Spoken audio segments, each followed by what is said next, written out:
अगर आपके पास एक सही आइडिया होगा, एक सही विजन होगा कि कैसे आपने इस क्वेश्चन के ऊपर ट्राई करना है, कहां से स्टार्ट करना है और कैसे इस क्वेश्चन को स्टेप बाय स्टेप जोड़ना है, जो कि आपके लिए बहुत ज्यादा इंपॉर्टेंट है। अगर मैं वर्बल रीजनिंग की बात करता हूं, ये आपकी एबिलिटी की कितना ज्यादा आप अच्छे तरीके से चीजों को समझते हैं। हमारे पास प्रैक्टिस होगी, हमारे पास कुछ टिप्स होंगे, हमारे दिमाग में कुछ चीजें होंगी कि हाँ ऐसे पैटर्न्स बनते हैं, इस तरीके से रीजनिंग को हम अप्रोच कर सकते हैं, तो चीजें बहुत ज्यादा इजी हो जाएंगी आपके लिए। नमस्कार गाइज, आज मैं निशांत कपूर आपका स्वागत करता हूं आपके अपने CUET PG में। यहां पर हम बात करने वाले हैं कि किस तरीके से आप रीजनिंग में ज्यादा से ज्यादा मार्क्स स्कोर कर सकते हैं, क्योंकि रीजनिंग एक ऐसा सब्जेक्ट है जो कि बहुत ज्यादा स्कोरिंग है। अगर इसको ध्यान से किया जाए, अगर यहां पर बहुत अच्छी अप्रोच से पढ़ाई की जाए और एक सेट पैटर्न आपको पता हो, तो आप देखिएगा कि कितने अच्छे मार्क्स आपके आ सकते हैं। सारी की सारी चीजें आपको डिटेल में यहां पर पता चलने वाली हैं कि रीजनिंग के क्या प्लस पॉइंट्स हैं, क्या इसके लिए कहां पर आपको ज्यादा मेहनत करनी है, क्या आपकी अप्रोच रहनी चाहिए। ये सारी चीजों का जो है आज हम पूरा लेखा जोखा लेकर आपके सामने आए हैं। तो सबसे पहले अगर मैं रीजनिंग की बात करता हूं, तो मोस्ट इंपॉर्टेंट टॉपिक्स आपको पता होने चाहिए जो कि आपके एग्जाम में अक्सर पूछे जाते हैं, जो कि आपके लिए बहुत ज्यादा इंपॉर्टेंट है। अगर मैं वर्बल रीजनिंग की बात करता हूं, ये आपकी एबिलिटी की कितना ज्यादा आप अच्छे तरीके से चीजों को समझते हैं, कितना ज्यादा अच्छे तरीके से आप चीजों को एकदम से अप्रोच कर सकते हैं, उसके ऊपर ये बात है। कुछ इसके सब टॉपिक्स होते हैं, जैसे कि सीरीज कंप्लीशन से आपको सवाल आते हैं। फॉर एग्जाम्पल अल्फाबेट सीरीज आ सकता है, नंबर सीरीज आ सकता है, सिंबल सीरीज आ सकता है कि आपको 4 जो है क्वेश्चंस दिए होंगे, मतलब 4 आपको पार्टिकल्स दिए होंगे, चौथा आपने फिल करना होता है, तो सीरीज को कंप्लीट करना है। एनालॉजी होती है जो कि आपको रिलेशनशिप बताती है ना। एनालॉजी क्या होती है? जो कि आपको दो चीजों में रिलेशनशिप बताती है। जैसे कि अगर यहां पर लिख दूं मैं काउ ग्रास, है ना, काउ ग्रास, उसके बाद मैं लिखूंगा लायन डैश, तो आपको अगर काउ ग्रास खाती है तो लायन डैश खाता है। तो इस तरीके से आप एनालॉजी को कंप्लीट कर सकते हैं। ब्लड रिलेशन, जहां पर आपको आपका जो है ब्लड रिलेशनशिप्स पूछे जाते हैं। फॉर एग्जांपल आपकी मदर के भाई की बेटी आपकी कौन लगेगी, है ना। सिमिलरली ऐसे कुछ सवाल ब्लड रिलेशन में आते हैं जो कि कहने को बहुत ज्यादा स्कोरिंग है, लेकिन जब वो एग्जाम का प्रेशर होता है तो वो क्वेश्चन शायद कहीं ना कहीं डिफिकल्ट बन जाते हैं। लेकिन उसको, उन सभी सवालों को जो भी मैं यहां पर डिस्कस कर रहा हूं, जो भी टॉपिक्स, इन सभी के बारे में हम डिटेल में सेशंस के अंदर बात करने वाले हैं, जहां पर आपको बिल्कुल सटीक जानकारी with the tips and the tricks मिलने वाला है, जहां पर आप आराम से सारी चीजों को समझ पाएंगे। राइट, आगे बढ़ते हैं। सवाल नंबर अगला अगर मैं देखता हूं तो डायरेक्शन, है ना, डायरेक्शन कितनी होती है। एंगल डिटर्मिनेशन का सवाल आता है कि एंगल से अगर हम निकालें तो डायरेक्शन कौन सी होगी।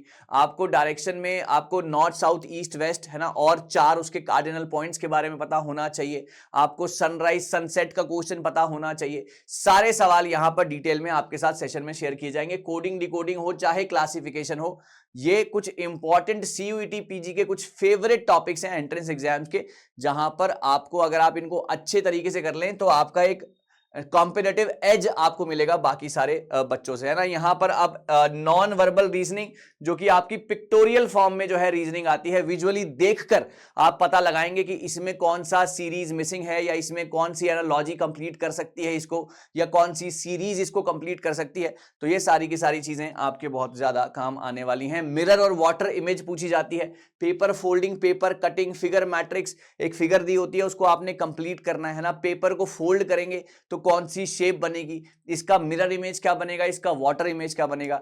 तो ये बिल्कुल डिटेल में, ये कुछ अभी मैं सिर्फ टॉपिक्स के नाम ले रहा हूं, राइट। इससे रिलेटेड जो क्वेश्चंस हैं वो आपको आने वाले समय में आगे पता लगेंगे। सिलॉगिज्म से क्वेश्चन आते हैं यहां पर, है ना। ऑल, सम और नन का रिलेशनशिप की सिलॉगिज्म का क्या एक कंटेक्स्ट बनता है, किस तरीके से सिलॉगिज्म में ईदर और का केस पूछा जाता है, पॉसिबिलिटी का केस सिलॉगिज्म में पूछा जाता है, तो इसके बारे में आपको जानकारी मिलेगी। And then statement and assumptions के क्वेश्चंस, कुछ थ्योरी बेस्ड क्वेश्चंस भी रीजनिंग में कवर किए जाते हैं, राइट। यहां पर statement, conclusions, Venn diagram, puzzles के कुछ सवाल आते हैं, जो कि आपको, अगर अगर आपके पास एक सही अप्रोच होगी, अगर आपके पास एक सही आइडिया होगा, एक सही विजन होगा कि कैसे आपने इस क्वेश्चन के ऊपर ट्राई करना है, कहां से स्टार्ट करना है और कैसे इस क्वेश्चन को स्टेप बाय स्टेप जोड़ना है, so that is what a puzzle is. तो इससे आपके लिए बहुत ज्यादा आसानी होने वाली है, ठीक है। अच्छा, डाटा सफिशिएंसी क्या होता है गाइस? डाटा सफिशिएंसी का मतलब ये है कि फॉर एग्जांपल आपसे पूछा गया what is the age of A, right? Data sufficiency में आपसे पूछा गया what is the age of A, ये आपके सामने क्वेश्चन है। अब आपके दो नीचे डाटा लिखे होंगे, है ना? Age of B is 20 years and B is 2 years older than A, similarly कुछ ऐसा ही मिलता जुलता। तो फिर आपको पूछा जाएगा कि कौन सा डाटा इसके लिए सफिशिएंट है, कौन सा नहीं है। सो data sufficiency is that part, वो भी आपको कवर कराया जाएगा। स्टेटमेंट एंड क्वेश्चन से रिलेटेड कुछ सवाल, लॉजिकल इंटरफेरेंसेस से इनफेरेंसेस से कुछ सवाल, है ना? एनालिटिकल रीजनिंग आएगी, ब्लड रिलेशन का एडवांस सिटिंग अरेंजमेंट, काफी सारा कुछ ऐसी चीजें हैं जो कि आपके बहुत ज्यादा काम आने वाली हैं यहां पर, है ना? यहां पर क्या है कि क्या टिप्स फॉर प्रिपरेशन होनी चाहिए। आपको सबसे पहले, मैंने जैसे बताया, आपको सबसे पहले पैटर्न समझने की जरूरत है। पैटर्न अगर आपकी समझ में आ गया, अगर आपने अच्छे तरीके से पैटर्न को समझ लिया कि यार अगर सीरीज का क्वेश्चन आया है तो कुछ चीजें मेरे दिमाग में होनी चाहिए। फॉर एग्जाम्पल अगर मैं नंबर सीरीज की बात करता हूं गाइज, अगर नंबर सीरीज की बात की जाएगी तो वहां पर सवाल यह बनेगा, अगर तो सीरीज ऊपर की तरफ जा रही है, फॉर एग्जाम्पल 10, 20, 40, 80, तो आपको ये समझ में आ गया कि ना ये सीरीज प्लस हो रही है, ये सीरीज इंक्रीजिंग ऑर्डर में है। इंक्रीजिंग में कब होगी? या प्लस होगा या मल्टीप्लीकेशन होगा। इन द सेम वे जब सीरीज डिक्रीज होगी या माइनस हो रही है या डाउनफॉल हो रहा है सीरीज में, तो आपको पता होना चाहिए कि या तो माइनस है या फिर डिवीजन है। तो ये कुछ बेसिक सी बातें, अगर सिलॉगिज्म में नो लिखा हुआ है तो आपको पता होना चाहिए पॉसिबिलिटी का केस है, राइट? अगर कोडिंग डिकोडिंग है तो आपको अल्फाबेट के नंबर्स याद होने चाहिए। अगर ब्लड रिलेशन है तो आपको अच्छे तरीके से रिलेशनशिप के बारे में पता होना चाहिए। यही कहता है आपका टिप्स फॉर प्रिपरेशन में कि आपको रीजनिंग के एटलीस्ट पैटर्न्स के बारे में पता होना चाहिए और उसकी प्रैक्टिस बहुत ज्यादा करनी है। रीजनिंग में टाइम मैनेजमेंट गाइस, है ना? टाइम मैनेजमेंट का एक बहुत बड़ा रोल है। बच्चे अक्सर क्या करते हैं कि ना वो सोचते हैं कि रीजनिंग तो हम कर ही लेंगे, है ना? ऐसी ऐसी उनकी थोड़ी लेड बैक अप्रोच होती है रीजनिंग के लिए, जो कि उनको पेपर में उनका खामियाजा भुगतना पड़ता है। तो टाइम मैनेजमेंट अभी से ही प्रैक्टिस करना शुरू कर दीजिए। टाइमर लगा के अपने पास, जब मैं क्वेश्चंस भी कराऊं, सो टाइमर लगा के अपने साथ आप क्वेश्चंस की प्रैक्टिस करेंगे ताकि आपको पता लगे कि कितना समय लग रहा है आपको एक सवाल को करने में और कितने समय में आप एक्यूरेसी के साथ सवाल को कर पा रहे हैं। Accuracy is very important. कई लोग स्पीड के पीछे भागते हैं और एक्यूरेसी से कॉम्प्रोमाइज करते हैं, क्योंकि हमको अल्टीमेटली एक्यूरेट आंसर चाहिए within the time limit. So आपको टाइम मैनेजमेंट साथ में रखना पड़ेगा, जिससे चीजें बहुत ज्यादा आपके सामने क्लियर हो जाएं। डेली प्रैक्टिस की जरूरत है। बच्चे एग्जाम से 2 दिन पहले क्वेश्चंस लगाना शुरू करते हैं और फिर वो सोचते हैं कि हमारा सिलेक्शन हो जाएगा। ऐसा नहीं होता है। आपको विद द टाइम प्रैक्टिस करनी होती है।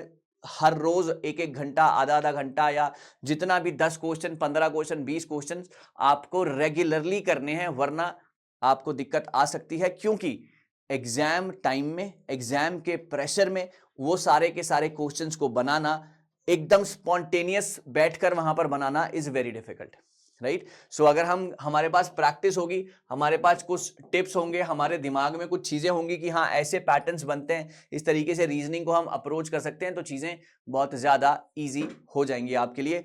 और मॉक टेस्ट, मैं हमेशा हर एक जगह पर यह बात बताता हूं कि मॉक टेस्ट इज अ की टू सक्सेस, है ना? अगर आप जितने ज्यादा मॉक टेस्ट लगाएंगे उतना ज्यादा आप क्लोज चले जाएंगे अपने एग्जाम को क्रैक करने के। क्योंकि मॉक टेस्ट क्या है? मॉक टेस्ट बेसिकली आपको एक आईना, एक मिरर दिखाता है। जब आप मॉक टेस्ट देंगे, मान लीजिए कि आपके 75 में से अगर 35 क्वेश्चन ठीक हुए हैं इनिशियली, जब आप मॉक टेस्ट देते रहेंगे ये 35 के 45, है ना, 55, 65 क्वेश्चंस, तो ये मॉक टेस्ट से ही बढ़ेंगे।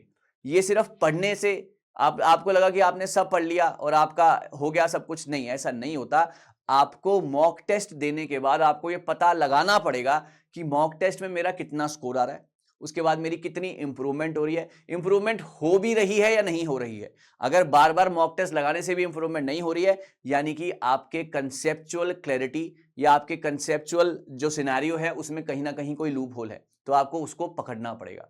सो these are the things guys. कुछ चैप्टर्स आपको ध्यान में रखने पड़ेंगे, आपकी टिप्स पर होने चाहिए, कुछ कंसेप्ट्स आपकी टिप्स पर होने चाहिए, कुछ चीजें आपको बिल्कुल क्लियर होनी चाहिए। मैं फिर से बोलूंगा, रीजनिंग एक ऐसा सब्जेक्ट है जो कि आपको पूरे मार्क्स दिलवा सकता है, राइट। जो सब्जेक्ट के एग्जाम्स होते हैं, जो सब्जेक्ट के क्वेश्चंस होते हैं, वो कहीं ना कहीं आपको कुछ ना कुछ लैक करा दें, लेकिन मैथ्स, रीजनिंग और डीआई, ये कुछ ऐसे सेशंस हैं, कुछ ऐसे क्वेश्चंस हैं जो कि आपको फुल फ्लेजेड मार्क्स दिलवा सकते हैं और आपके सिलेक्शन में एक बहुत बड़ा रोल प्ले कर सकते हैं। तो सीयूईटी पीजी जो अब होने वाला है, उसके लिए आपको जितनी भी रीजनिंग की रिक्वायरमेंट है वो सारी आपकी मेरे साथ पूरी होने वाली हैं। तो आपको करना सिर्फ और सिर्फ इतना है, जो मैंने अभी बताया है उसका ध्यान रखना है और रेगुलरली क्लासेस अटेंड करनी है, ताकि आपको कोई भी दिक्कत परेशानी ना आए।